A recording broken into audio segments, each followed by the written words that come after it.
Hi, it's Dustin Lanier. Thanks for listening.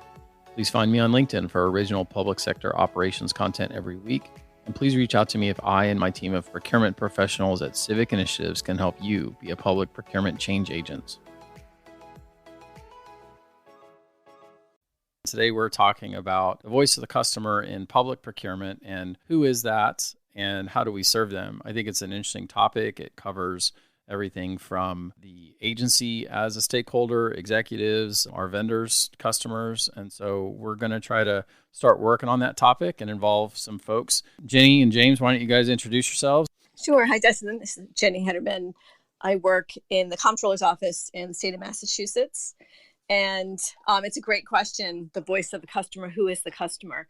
I think from our perspective, since our office does the accounting and payroll and financial reporting, the customer, I think in procurement, people forget really is the general public and the money that is coming from the general public to support government.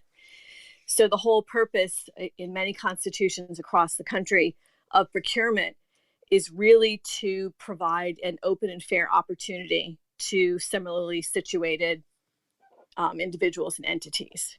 So whether you're getting a grant or whether you're getting a service contract or a consulting contract, or for IT, the goal of procurement really is to provide an open and fair opportunity.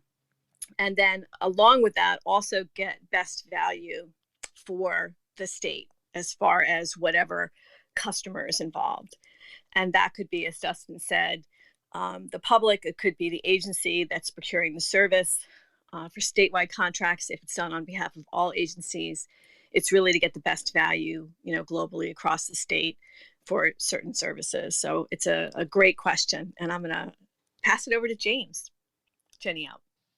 Thanks, Jenny. Good afternoon, everyone. I'm James E. Crenshaw, and I serve in the procurement office for the Office of the Chief Financial Officer in the District of Columbia.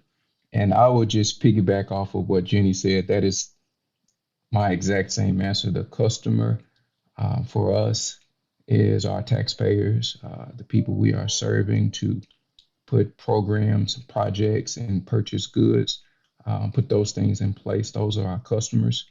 And the processes that we put in place with our user agencies are always put in place with our customer in mind.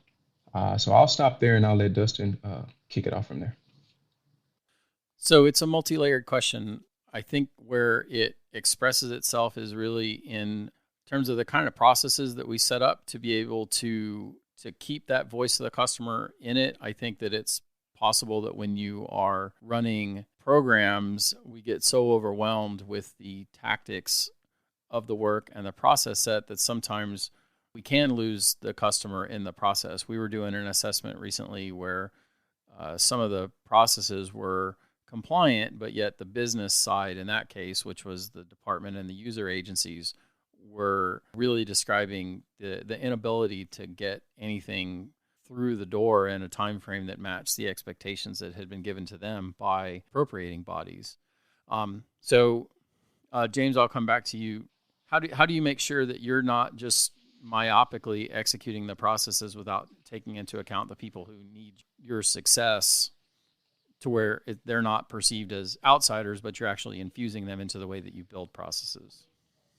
Great. That's a great launching point, Dustin. And that's actually the first point that I wrote down as we moved from the customer being the taxpayer into our user department or program offices. First point I wrote down was education. It's very important that we work with our user agencies, departments, and educate them on our procurement processes and regulations. One thing that I find that's often a challenge is our user departments are focused on executing their day-to-day activities. So whether it's in public works or construction or things of that nature, that's what their focus is on. And so when they bring the procurement department a request, all they're expecting is for us to get it done. What I've found is if we educate them on the length of our process, the rules of our process, the things that we have to do, then that not only increases their awareness, but it makes them feel a part of the team. It makes them feel like they're trying to serve us, that we're trying to serve them, and they also understand some of the challenges that we may face throughout that process. So it brings us together and it builds trust. And when we do those things consistently, so we've educated them, and then with their education, we've executed the exact process the way we said that we would execute it. It builds that trust and that synergy within the departments, and it leads to great customer service. Let me let Christina and Katherine introduce themselves. They're both very recent public procurement folks. Christina's with us now, and then Katherine has been helping in the room some as well. So I'll go to Christina first, and then Katherine. Hey, good afternoon, everyone. My name is Christina Semeraro, CPPO. I have practiced public procurement down in South Florida for about 10 years and happy to be on with Civic now. I think my main sort of concern in this area, just from my own experience, would have to be the planning aspect of dealing with our internal customers. We notice a lot of times that stuff is coming, when it needs to have gone out yesterday. So that's a big challenge, I know, for the public procurement official. And unfortunately, when it is getting to us, it's usually less than half baked. So that can also present a lot of issues, because now not only is there a time constraint, but there's a quality gap. So I think the thing that will interest me today is talking about how we can encourage our end users to do better planning and implement strategies that are just going to make everything easier for them. At the end of the day, it's only going to make their process and their timing and their their end product, their end result better. So I look forward to it. Hi, thanks, Dustin. Katherine Moskos, and I've been in the procurement, local government industry for a number of years now, and now I'm looking for my next opportunity.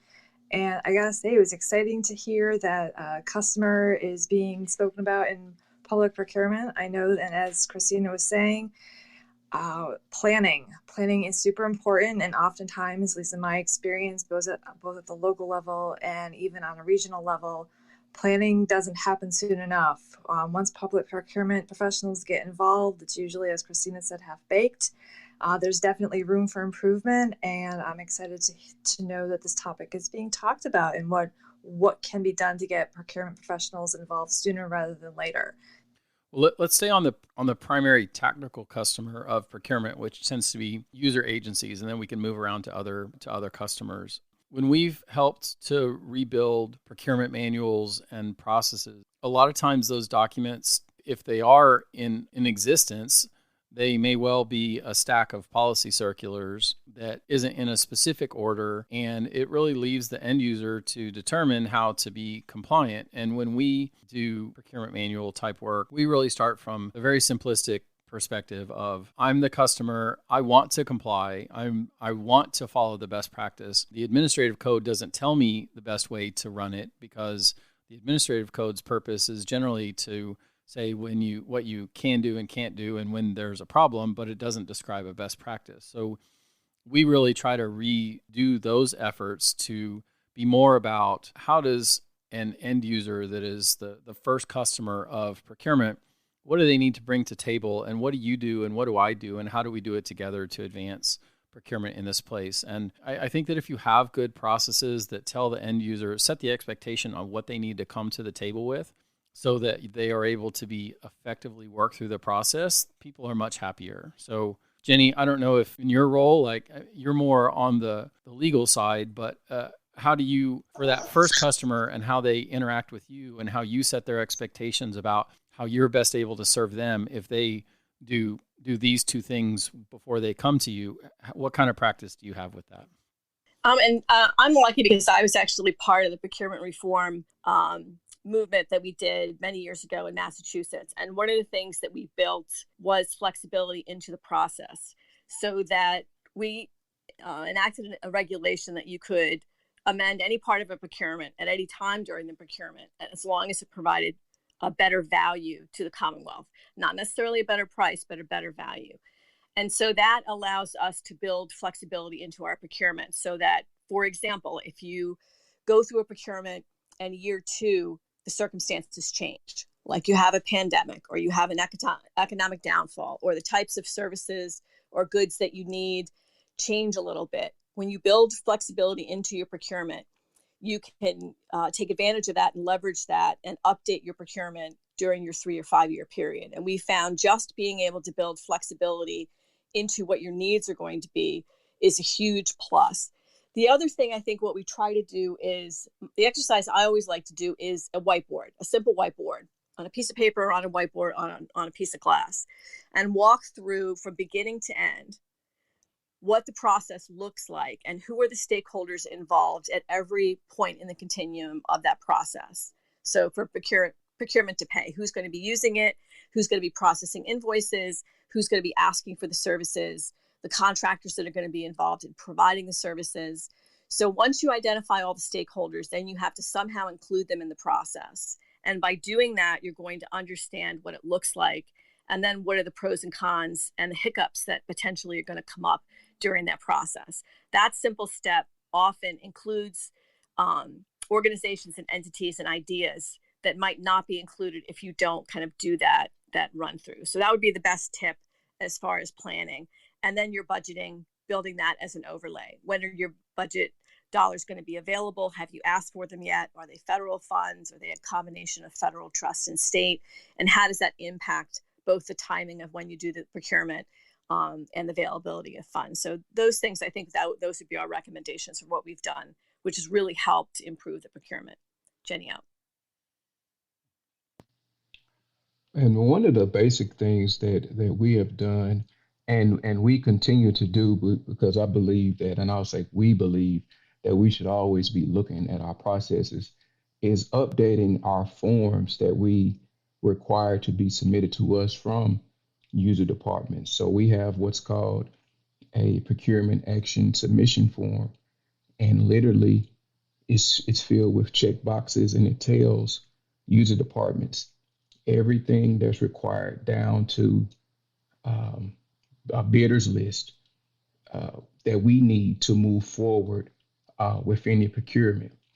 And what we try to do is be consistent with that requirement and not move forward with the procurement unless all of the check boxes that are checked for the respective procurement have been checked.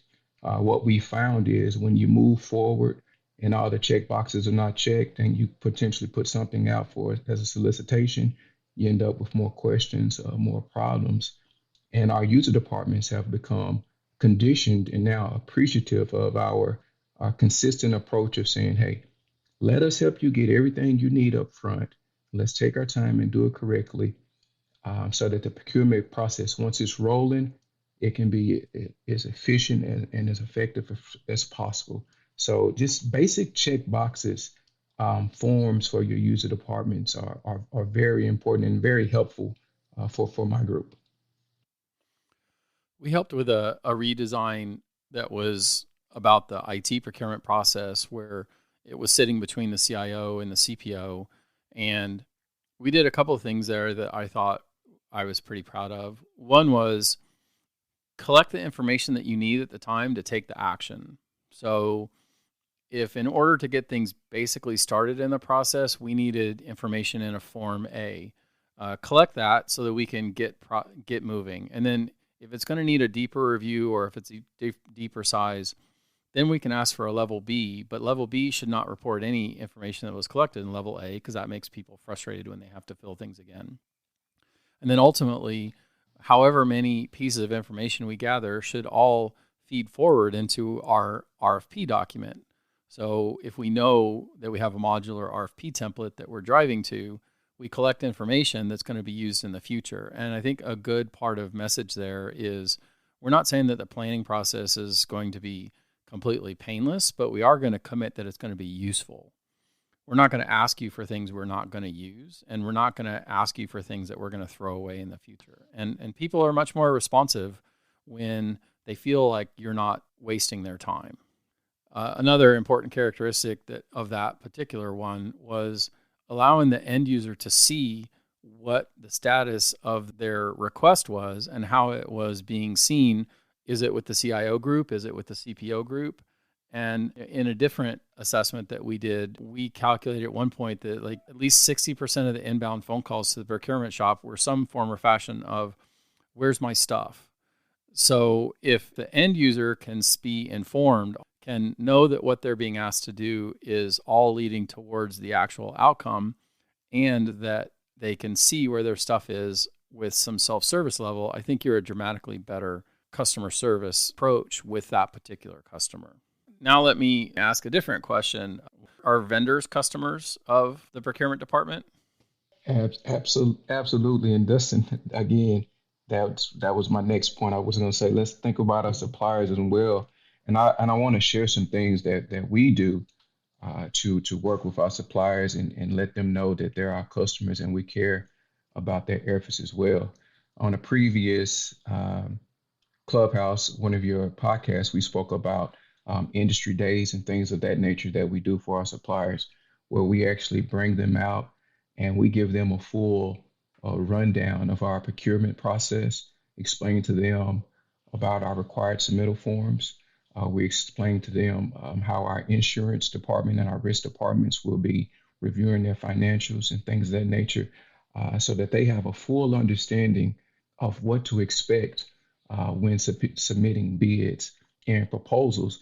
And also, we also like to give them an outlook of upcoming projects. So you may be at an industry day in January, and we're telling you about, as a supplier, we're telling you about a procurement that we may not release until August, but it gives the suppliers an idea and an opportunity to prepare for that procurement.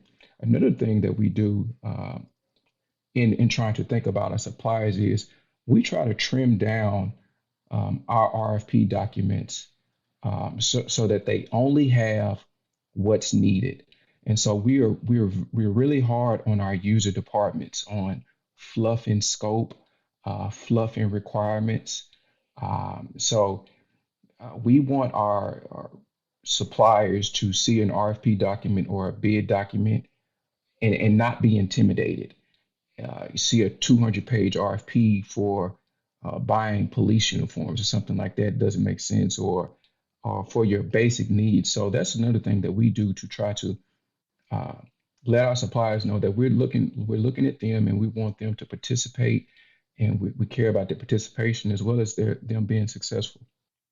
Jenny, you're dealing with a very rapidly evolving vendor community when you're dealing with cyber risk and innovations that may happen there. I just had to submit something to a city where they're looking to build out an innovation program, and I listed out 7 or 8 different tools in the toolkit that I thought were reasonable to be in consideration.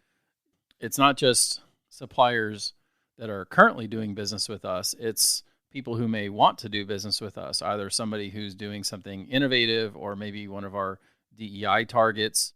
We need to have the right face to our vendor community. And I think sometimes procurement shops maybe initially feel like vendors are not one of their customers, but there is no procurement without vendors. It's kind of a tautology there, right? So, I mean, Jenny, how have you helped people think about how we make it a friendly place to do business and how the state can be an effective business partner and open up some opportunities that really treat the vendors as a customer of the procurement department?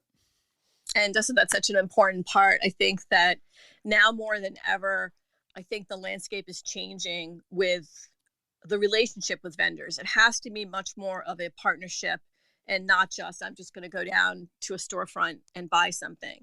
Now, for basic goods, it's less of an issue because you're just buying, widgets or something very simple. But when you get into the more complex procurements, you really have to create a relationship with the vendor. And I think that sometimes public procurement folks and even more so, I think budget folks and people at the legislature just assume that vendors are a dime a dozen and they just kind of work for us. And that's really not true. And many times we really are critically dependent on our vendors to make us successful. So the better partnerships we have, the more likelihood they're going to spend a little extra time. They're going to spend a little extra resources to make us successful instead of nickel and diming us. So I think building that relationship is critically important. I also have found even primarily in the cyber world, that building this relationship over a number of years, you don't hesitate to contact your vendors and say, what do you think is coming up? What do you think we need to be prepared for? Do you think our contract really covers what we need? And they're going to give you an honest opinion. And sometimes that's really important to be able to open up a procurement and expand it, or get more vendors, or make sure that you're ready. So that we were ready for the pandemic, and we were ready for a lot of the issues that have come up, because we have this much better communication with our vendors. The other thing is standardization. I think the reason why a lot of vendors shy away from doing business with government is because they make it seem like it's too complicated. We have standardized contracts, standardized forms, like James said, a standardized process. There's training for that process. So yes, it's going to be a little bit complicated once you come in, but once you go through the educational materials and you read through the procurement standards and what's expected, and the contract forms are there, and you don't get to change everything. You really come in and review it. It makes it easier to get in once you've gotten in. And we have many, many small companies, women-owned businesses, minority-owned business, veteran-owned businesses. And these are companies that have come in and have become very competitive in this environment. So we know it works. So that's just a few of the ideas that Massachusetts has been able to successfully implement. Jenny out.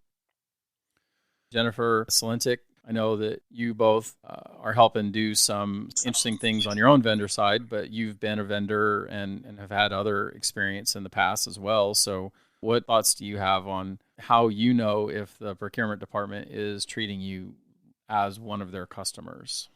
No, that's awesome. Thanks, Dustin.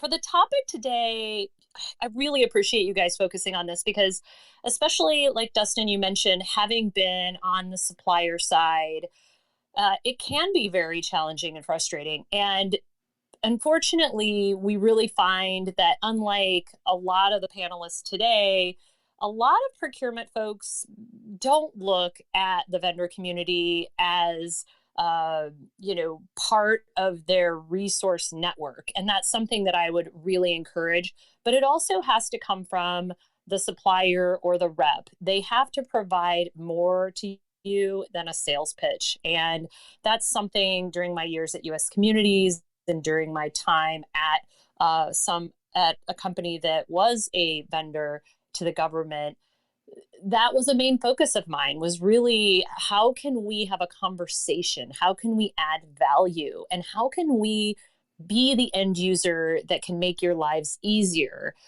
With our procurement tool, Compare Co-ops, what we're also finding is there isn't a great amount of outlets where you as a buyer can integrate and meet some of these folks. There aren't, especially right now, really any trade shows or any networking events.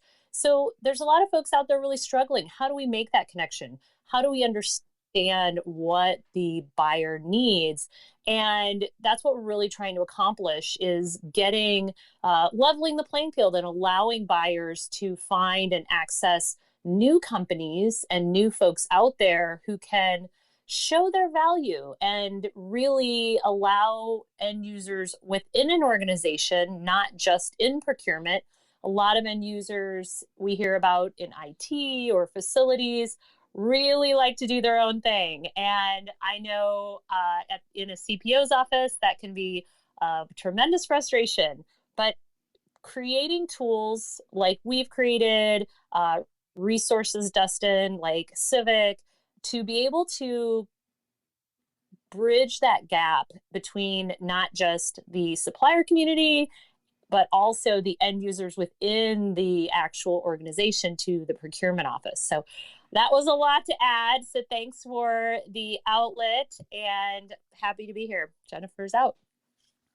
Well, now we have a Jenny out and a Jennifer out, so I don't know. We're going to have to find a Jen somewhere. So let's talk about the other major customer I wanted us to give a thought to, which is our executives, that we need to be able to demonstrate how the function is not only a line function, but there's a lot of strategic value that comes out of the procurement shop, and how we express that value, so that if we were in that situation where we had to explain what we do and why it's valuable, that we have a way to roll up that story in a way that is compelling to executives. And in a situation where we're in public procurement, a lot of times those executives may be elected or appointed by elected. So by at least one step difference, they're a proxy for the taxpayer. So how do we make sure that we don't get lost in our own processes and are able to keep track on the kind of things that that customer is going to care about so that we stay relevant to them and that we're in the room when decisions are made? So one of the things about moving procurement forward, and this is again a good question, is as you look through new procurement literature about making procurement more effective, one of the things it talks about is we have to sell the procurement shops to user departments and to the executives because in my experience, and it must be true because it's in this literature, executives and with a lot of user agencies, procurement is just a road bump and sometimes a roadblock in the process to get what they need done.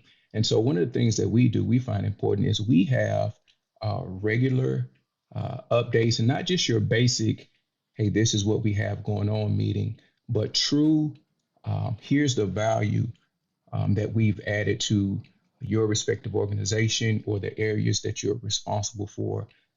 We did this procurement 5 years ago, and here's the procurement that we're doing that we just completed. And let's look at the increase in responses we've had. Let's look at the decrease in spend and the increase in service. So we really have to go and pull those things out and set dedicated time. And so we have meetings where we call the executives together, dedicated time to go over the exact things that we are doing. And then we also give them a refresher on the procurement process, because what we've found is they are the quickest ones to have issues with the process and want to know why is it taking so long. So we sandwich it all into one. And then also we do what we call is just relational time. So we sometimes we give calls and we'll just have conversations. Do you have what you need? How can we help you? Are there things coming up in the future? What's on your plate coming up in the future? Things of that nature, to let them know that we're more than just a stop in the road, that we're there to serve.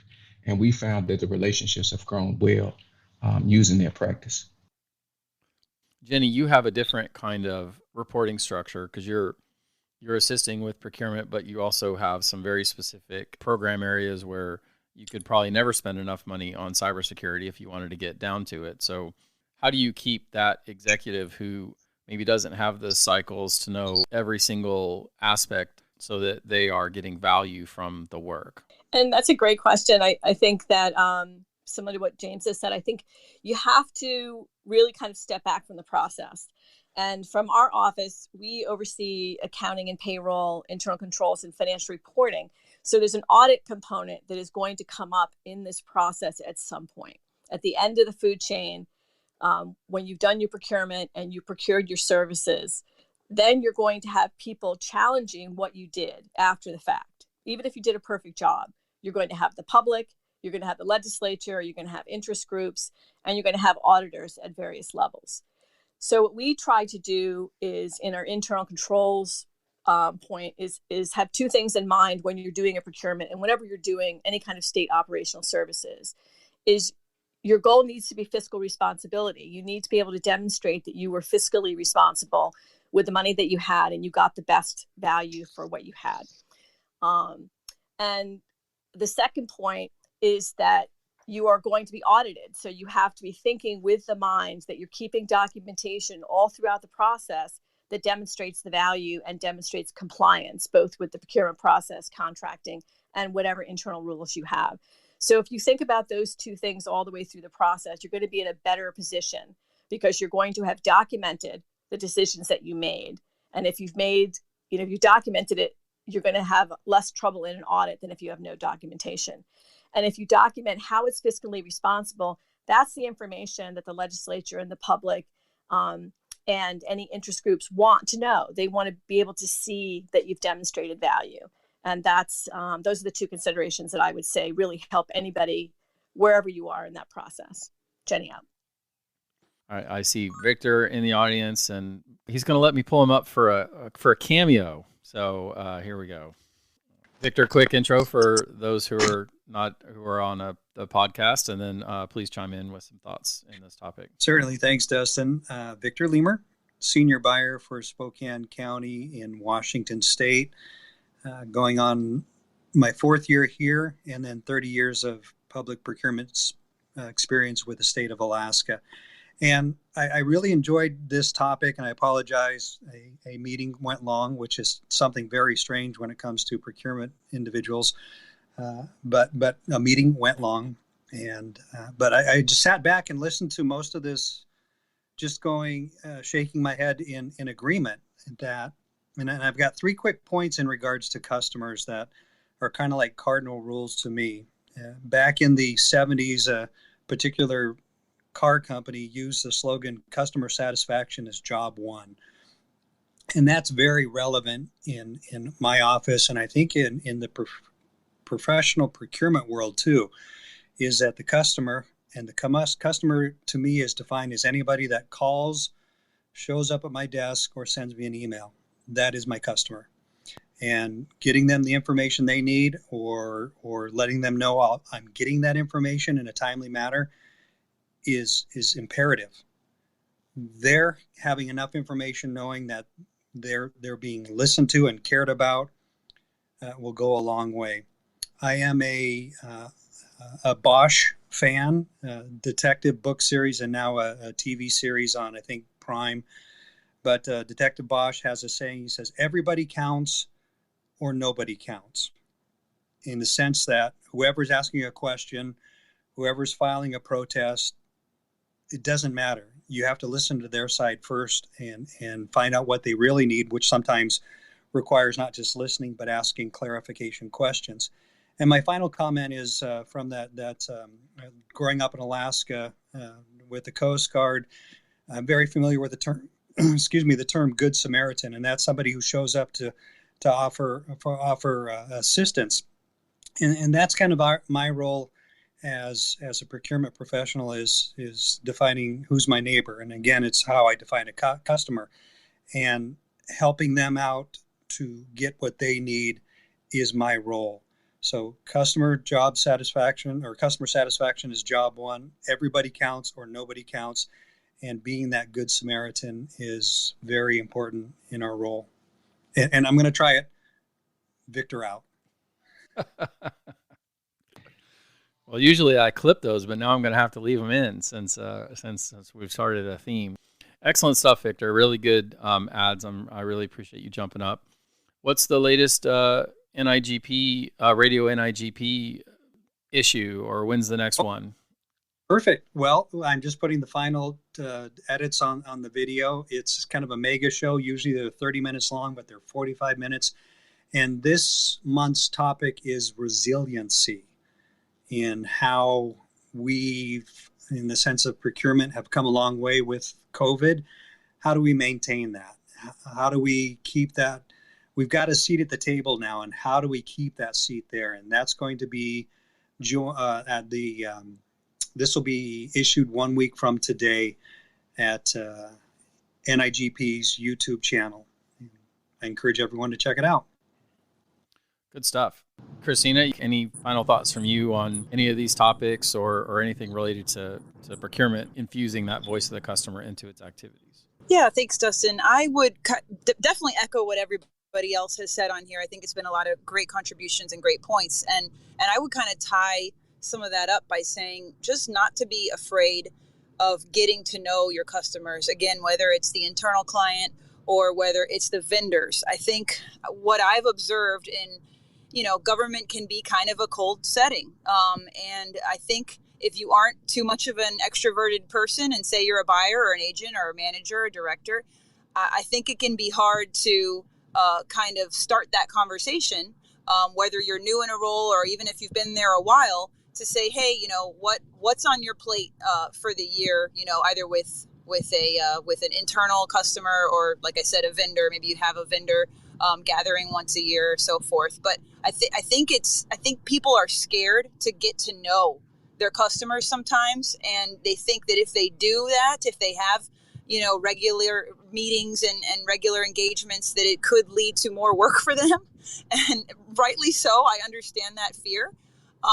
But if we don't keep on the pulse of what our customers are doing, are planning to do, how they're tackling business issues in their own department, and how we might be able to have a voice in that, I think that's where we kind of fall off the radar with them, because when they don't see procurement taking an interest, and they just kind of see everything as reactionary, and they don't see anything proactive happening from the procurement or purchasing side, that's where the tension can build. So I guess my final recommendation will be to stay engaged, whatever that means for you. Stay as engaged as possible with your end users and also with your vendors. So thank you. I'll start a closeout comment that I think the point of the topic of voice of the customer is sometimes when we have processes in procurement that have been there for a long time and they were put in place to create protections or to follow certain processes in the administrative rules, a lot of times there's choices on how those are done. If the customer, in terms of the business department, is saying that they're not able to execute on a timeline that's given to them by a leadership body, how have we set up the process so that when they know what they need to bring, they have the capacity to bring it, and that they know what happens when it comes? And if we haven't built that, there may be ways to build that process if we can hear that comment without perceiving it as being an attack. It may be an opportunity to gather that information and to bring it forward into the process. If vendors are commenting on a process for response or a way that to make it easier for target DEI companies to participate, can we hear that voice and be able to be introspective on how we've set up the process without rejecting it as something that may be outside of the bounds of a conversation that we can have? I feel like a lot of times procurement people end up interpreting rules in only one way when there could be more than one way. And so the whole point of the topic and the kind of things we raise in assessments when we are talking about voice of the customer is just simply, can their comments be heard and can they be assessed on their face? Go ahead, James. Yes. Yes, I just want to say, I want to just touch back on consistency, and not just consistency in our processes, but consistency in going above and beyond when we can. When it allows us, when opportunity allows for it. That's how we build trust with user departments. That's how we build trust with our suppliers. And as I was talking about selling procurement to suppliers in the user departments, I just want to give this an example. When you walk into, my background is operations. So when you walk into a warehouse, a lot of warehouses, you'll see a sign that says days since last accident, days since last incident, 200 days, 300 days. That's not just there to as a celebration or a note to the warehouse employees. That's also there to make customers and people on tours, when they come in, feel comfortable and confident when they see this place hadn't had an accident in over 100 days. I feel comfortable there. Same with procurement.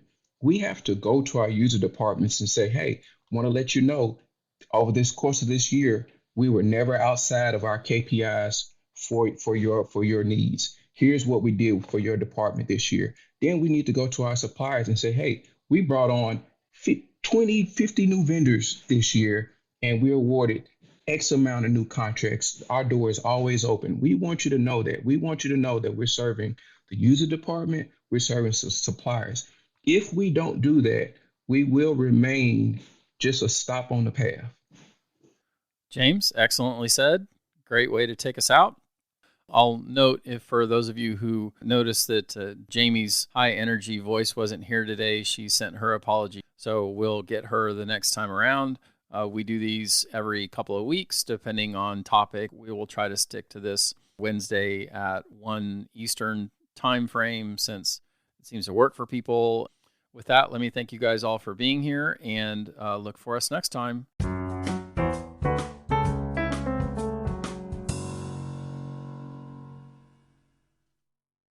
Hi, it's Dustin Lanier. Thanks for listening. Please find me on LinkedIn for original public sector operations content every week. And please reach out to me if I and my team of procurement professionals at Civic Initiatives can help you be a public procurement change agent.